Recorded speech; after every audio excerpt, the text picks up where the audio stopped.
semakin sirat, maka kita semakin mudah memahami makna Al-Quran. Harusnya buat report.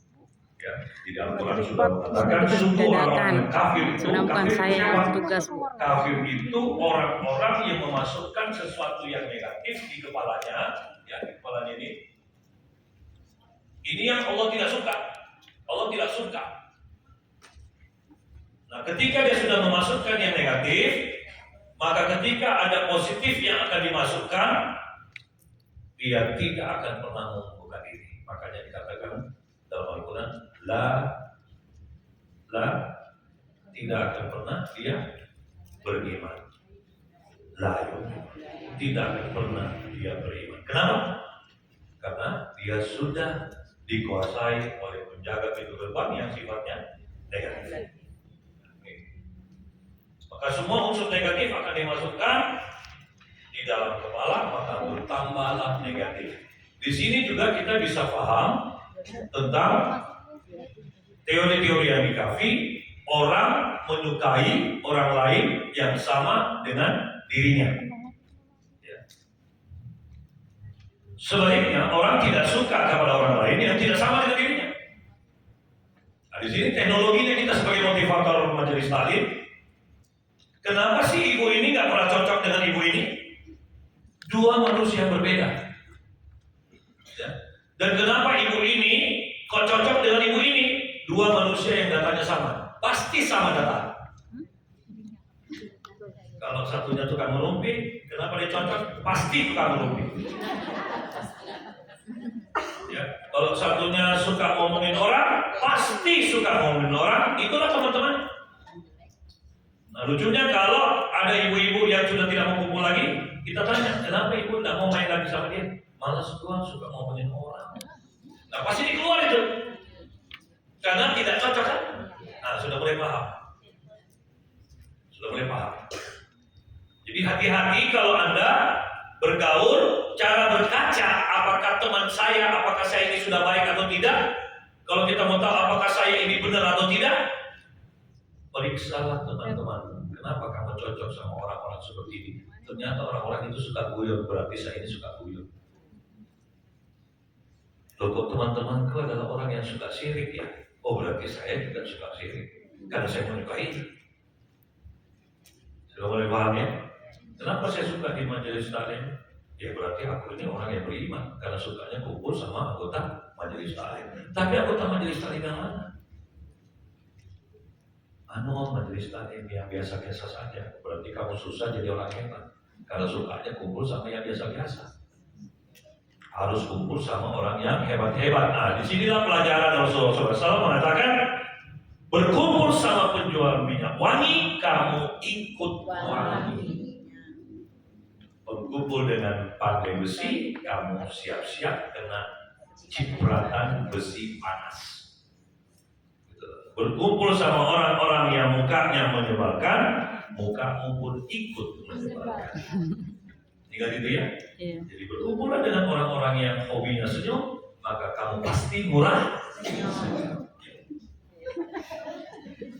Ini sudah kuliah yang keberapa? Masih banyak yang wajahnya menyebalkan. Ya, masih banyak.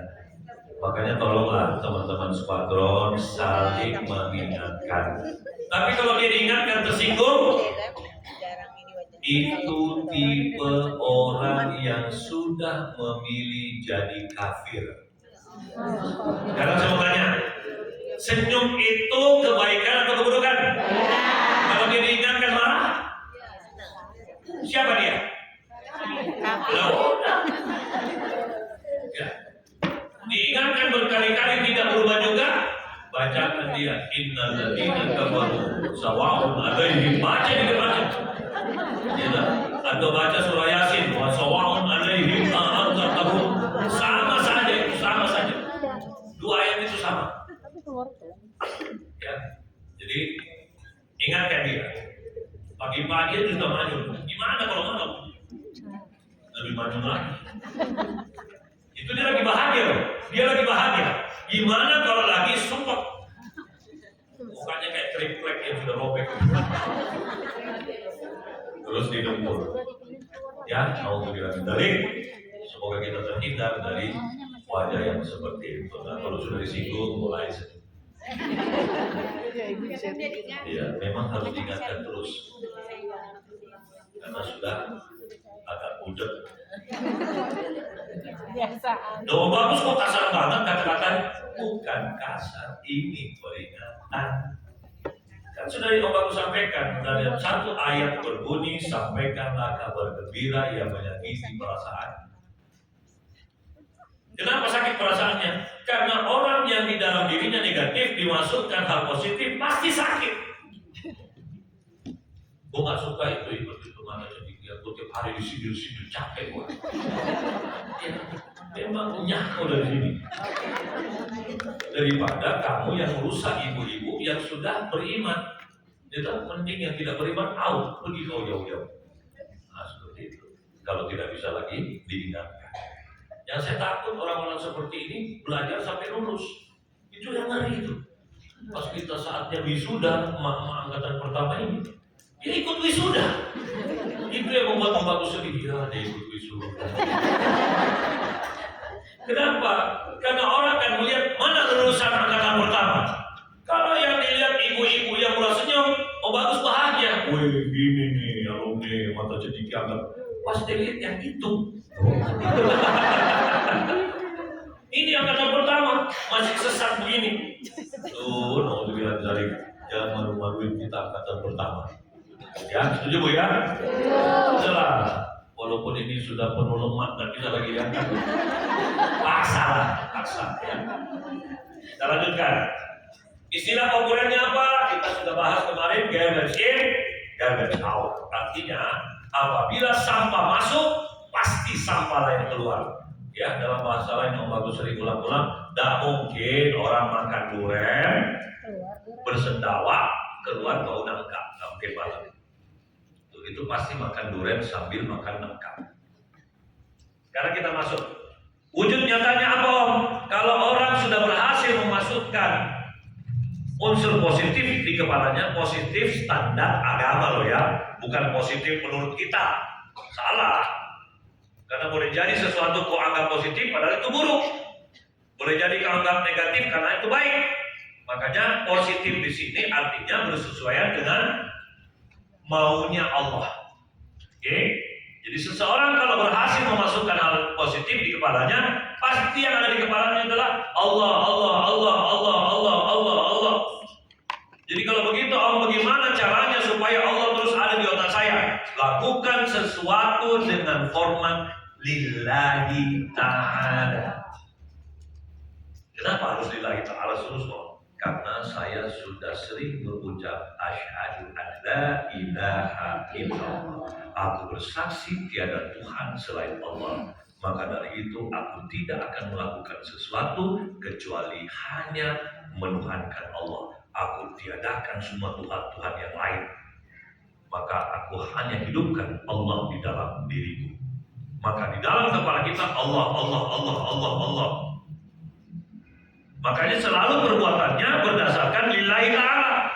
Karena dia sudah berucap la ilaha illallah.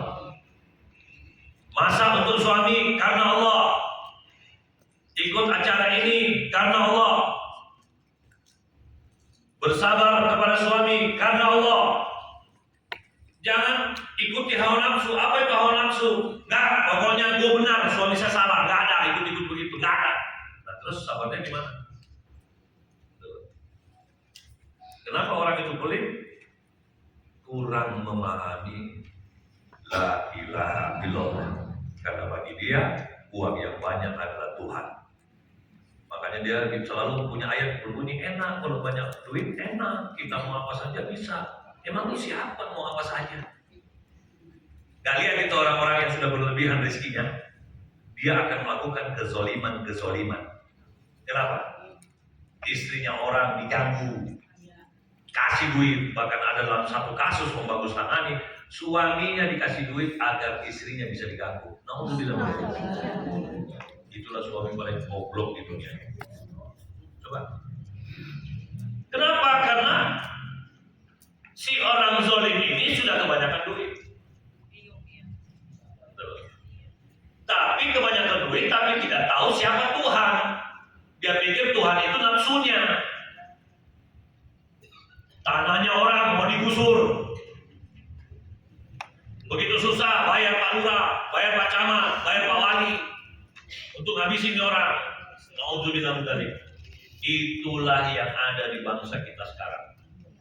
Makanya gerakan kita berangkat dari pasukan emak-emak hebat. Karena emak-emak hebat ini yang bisa menguasai bangsa ini. Begitu laki-laki dan kurang aja sih kau kurang. Ya, hebat-hebat jenderal takut sama ibu jenderal. Ya kan? Nah, seperti itu. Kalau di kepala kita sudah ada Allah, maka yang kita cari selalu utusannya. Betul? Kalau utusannya ini sudah tidak ada lagi bersama kita cari wasiatnya. Gitu? Kalau wasiatnya susah kita baca sendiri, kita cari ulama-ulamanya, kiai-kiainya. Maka dialah yang mengajarkan kita bagaimana memiliki karakter yang positif. Ya, inilah karakter-karakter positif. Selalu senantiasa berbagi, ya. Tangan di atas, maksudnya yang kanan, Bu. Ada juga tangannya sudah di atas sih sampai salah gitu. Ini tangan di atas juga, maksudnya tangan di atas itu ya begini. Walaupun dia di bawah tetap di atas namanya. Ya. Artinya yang memberi. Terus kita melakukan kebaikan-kebaikan dan seterusnya. Ya. Nah, bagaimana kalau di kepala kita sudah meniadakan Allah? Nah, kepala yang meniadakan Allah pasti dihuni oleh setan. Nah, kalau dihuni oleh setan, nah inilah hasil-hasil. Wajahnya nggak jauh-jauh dari inilah. Namanya cembuyut.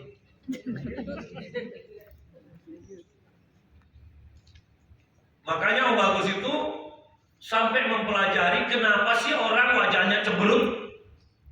Kenapa sih pipi ini selalu jatuh? Bukan karena tua, salah. Makanya kenapa sih kalau kita pergi ke tempat facial, pipi kita itu diapain? Ditarik ke atas. Gitu? Karena suka tahun sudah turun kan? Ada orang yang ditarik ke atas itu sudah tidak pakai tangan, pakai tali, di belakangnya ada bulldozer. Kalau sudah tidak bisa senyum. Ya, jadi mulai hari ini sadari pipi kita jaga saja dengan otot. Makanya orang yang murah senyum selalu awet. Kalau dia muda. Kalau dia sudah kandung tua, maka dia awet. Awet senyum. Jadi bisa dilihat. Akhirnya Om Bagus mempelajari. Ya Allah, kenapa orang ini mukanya begini? Kenapa bapak ini mukanya begini? Kenapa ibu ini mukanya begini? Ada lagi yang masih muda, tapi wajahnya itu sudah rusak.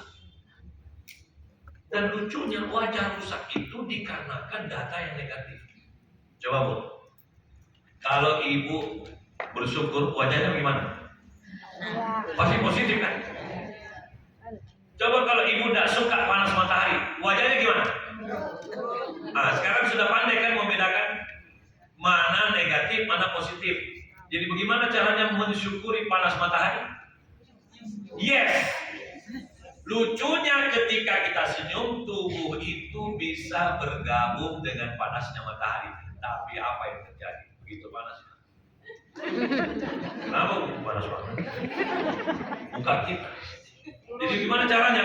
Kalau panas matahari? Kenapa Bu? Panas banget. Ya kan? Jadi jangan kalau panas kita kurang. Nggak boleh.